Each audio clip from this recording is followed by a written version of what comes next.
everybody, it's Mia with TMBH, and today is Getting Through It Thursday. We're going to talk about post-addiction depression, and that's like a really important topic to talk about just because a lot of people with addiction face comorbid disorders, which are just a disorder on top of the substance abuse disorder, because that's a disorder in and of itself.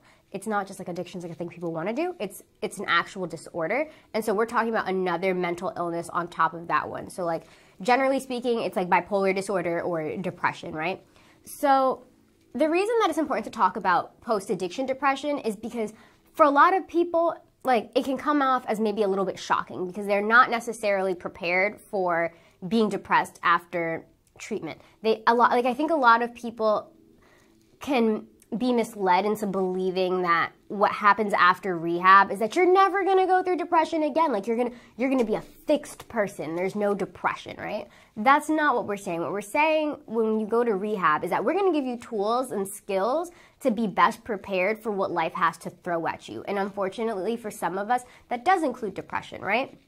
So when you get out of rehab, there's a few tips that I would say that I have for you if you're facing depression, like not right after, but after going to seek treatment. Because the first like bout of depression after seeking treatment can be a little bit rough because a lot of people kind of maybe feel like, you know what, I just got out of rehab and I thought that this was going to be fixed. I thought I wasn't going to go through this anymore. I thought I was going to be fine. And here I am yet again. I'm depressed and it's just horrible. And I have like a headache and I'm tired. And the same way that when people who smoke cigarettes are like, I'm stressed and I need a cigarette.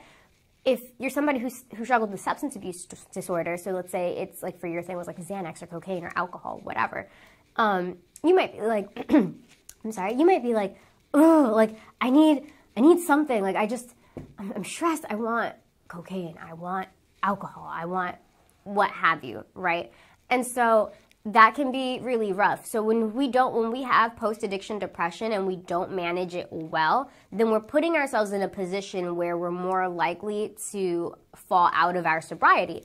And like I said, relapse is never anything that we encourage at all.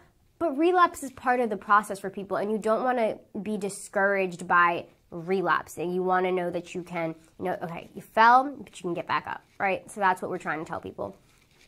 So there's a few tips that I have for you if you've gone through depression, or if you're going through depression after rehab, or to kind of either, I would say maybe to even avoid it. The first thing is continuing on with therapy. If you're in rehab, you get therapy. A lot of people after rehab feel like they don't need therapy anymore. They don't understand that continuous therapy is important.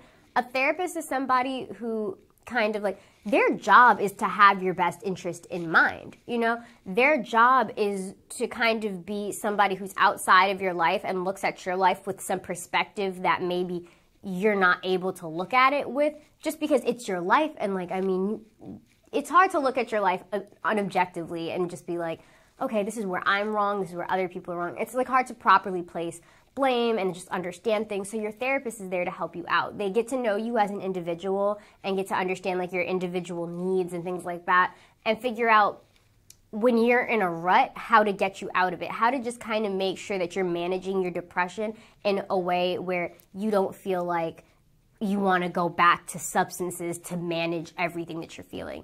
Because I know that this sounds crazy.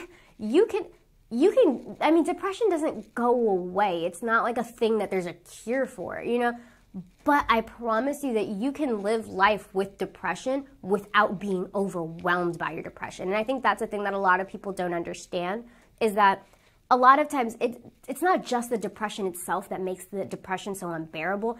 It's just how heavy that depression can be, and like how it like always kind of leads in like a spiral. Like one thing happens and now another thing happens and all of a sudden you've hit the bottom.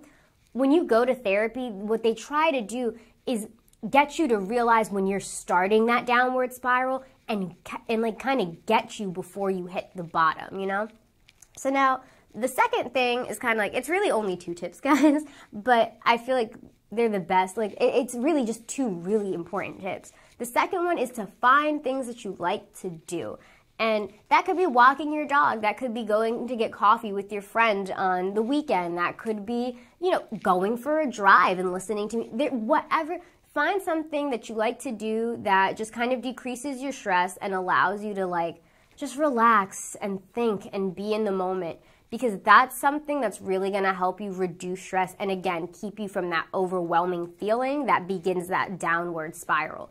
Really all that managing post-addiction depression is about is realizing when you're headed on that downward spiral and then getting yourself before you get on the bottom, or even getting yourself before you get halfway through it. You just, like I said, it's just so important to be mindful, realize where you are in life, and then make an action plan so that you don't end up in the worst possible scenario.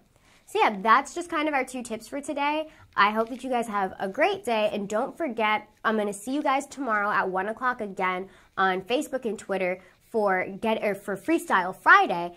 And watch our daily morning video. We post a video every morning along with this live video. So go ahead and watch that. And again, I'll see you guys tomorrow here at 1 o'clock again.